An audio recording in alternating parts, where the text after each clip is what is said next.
नमो भगवते वासुदेवाय। प्यारे दर्शकों, हम श्रीमद् भगवद गीता के 8वें अध्याय भगवत प्राप्ति का श्रवण कर रहे हैं। श्लोक संख्या 17 तक श्रवण कर चुके हैं। आज हम श्लोक संख्या 18 का श्रवण करेंगे।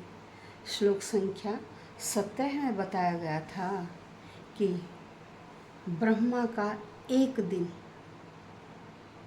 कितने काल का होता है। ब्रह्मा का एक दिन इन्होंने बताया कि 1000 जो चतुर्युग है उसके बराबर, 1000 चतुर्युग के बराबर ब्रह्मा का एक दिन होता है। और ब्रह्मा की जो रात है वह भी 1000 चतुर्युग के बराबर ही होती है। तो ब्रह्मा का दिन भी बहुत लंबा और ब्रह्मा की जो रात है वह भी बहुत लंबी होती है। 1000 चतुर्युग का समय हम अंदाज़ा लगा सकते हैं कि कितने साल का होगा। समय में बताया गया था कि जो एक युग है वह सबसे जो पहला युग था सतयुग, उसका समय बताया 17 लाख और 28,000। यह था हमारा सतयुग के समय का काल। अब इसमें लगा सकते हैं कि ब्रह्मा का एक दिन तो 1000 चतुर्युग के बराबर है, रात भी उतनी ही है। तो सतयुग का समय बताया 17,28,000। फिर उसके बाद त्रेता युग आता है।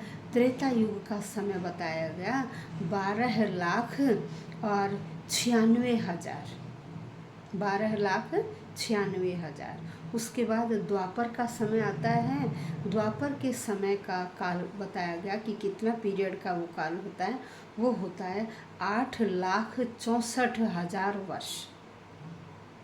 उसके बाद जो चौथा युग है जो आजकल चल रहा है, ये है कलियुग या इसे कलयुग भी कहते हैं। इसका समय है 4,32,000। और इस 4,32,000 में से 4,32,000 में से अब तक 5,000 वर्ष बीत चुके हैं। तो देखिए अभी यह जो कलयुग है, कलियुग है, अभी इसका कितना टाइम बाकी बचा हुआ है। और इसमें हम देख रहे हैं कि इसमें पूजा पाठ का बहुत महत्व बढ़ गया है। व्यक्तियों की आस्था ईश्वर में बहुत बढ़ गई है और बुरे कार्य भी बढ़ते जा रहे हैं। तो इस कलियुग का अभी बहुत समय बचा हुआ है। तो इस युग में क्या होगा कि हम लोगों की आस्था ईश्वर में बढ़ती चली जाएगी और संसार में बुरे कार्यों की भी बढ़ोतरी होगी। और अंत समय ऐसा आएगा कि चारों तरफ बुरे कार्यों का बोलबाला, और उस समय सृष्टि का प्रलय होगा जब कोई भी कार्य अति पर पहुंच जाता है। इसमें क्या कहा गया कि भी ये समय ऐसा होगा जिसमें बुराइयां बढ़ेंगी।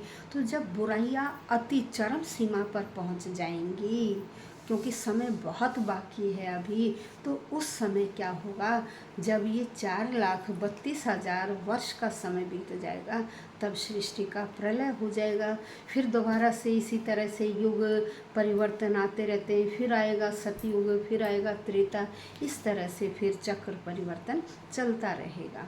तो आज हम श्लोक संख्या 18 का श्रवण करने जा रहे हैं।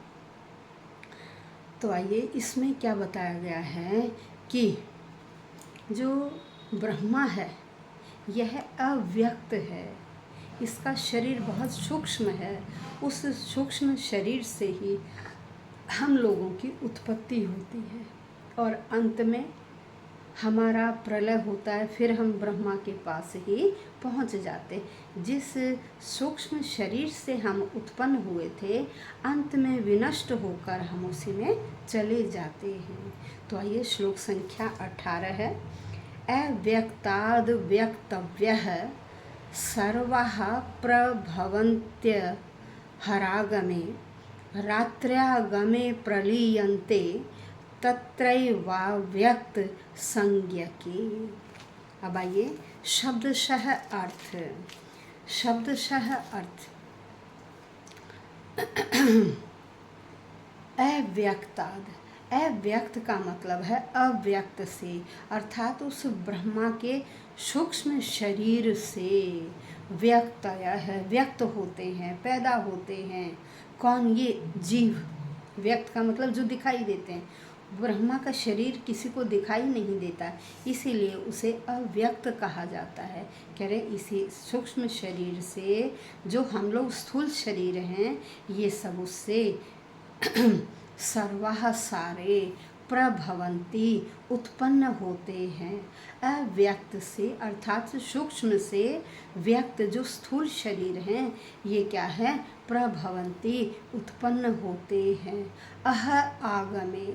अह का मतलब होता है दिन, और आगम का मतलब होने पर, दिन होने पर। भाई हम कब ब्रह्मा के शरीर से उत्पन्न होते हैं? जब ब्रह्मा का दिन होता है ना, उस दिन से, उस दिन के समय में हम उस अव्यक्त शरीर से उत्पन्न होते हैं।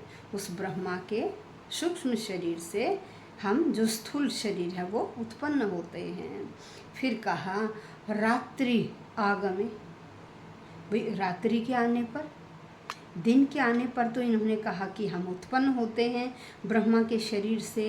अब कह रहे हैं कि रात्रि आगमे, रात का समय आने पर प्रलीयन्ते, विनष्ट हो जाते हैं, उसी में समा जाते हैं, उसी में समा जाते हैं, विनष्ट हो जाते हैं।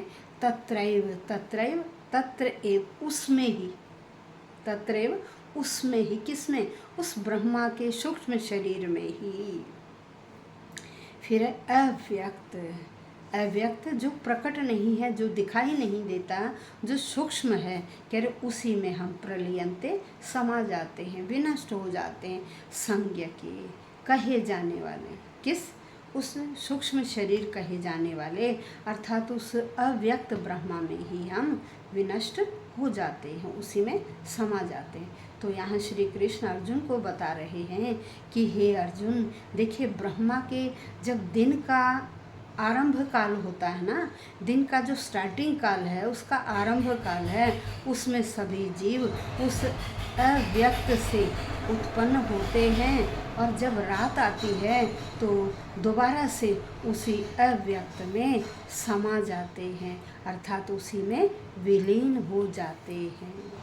यहाँ पर श्री कृष्ण ने अर्जुन को ये समझाया कि ब्रह्म के दिन के आरंभ में हम उत्पन्न होते हैं, और बार बार देखिए हम बार बार जन्म लेते रहते हैं, यहाँ इस भौतिक संसार के मोह माया में डूबे रहते हैं और इसी में उलझे रहते हैं। फिर कहा कि जब रात्रि का समय आता है तो दोबारा उसी में विलीन हो जाते हैं। इस प्रकार से श्री कृष्ण समझा रहे हैं कि हे अर्जुन, हमें इस मोह माया में नहीं फंसना चाहिए। ईश्वर ने हमें इतना सुंदर शरीर दिया है, हमें ज्ञानवान बनाया है, हमें विवेकशील बनाया है, तो हमें हर वक्त अपने विवेक से, सूझबूझ से कार्य करते हुए इस संसार में किसी भी प्राणी को हिंसा नहीं पहुंचानी चाहिए, किसी भी प्रकार का कष्ट नहीं पहुंचाना चाहिए। भगवान ने हमें जो सुंदर शरीर दिया है, इस शरीर को सार्थक बनाते हुए, भागवत भक्त होते हुए, भगवान की भक्ति में लीन रहते हुए, ईश्वर का नाम स्मरण करते हुए, दूसरों को कष्ट न पहुंचाते हुए इस जीवन को सार्थक बनाना चाहिए। तभी हमारे इस सुंदर शरीर की क्या होगी? भाई चारों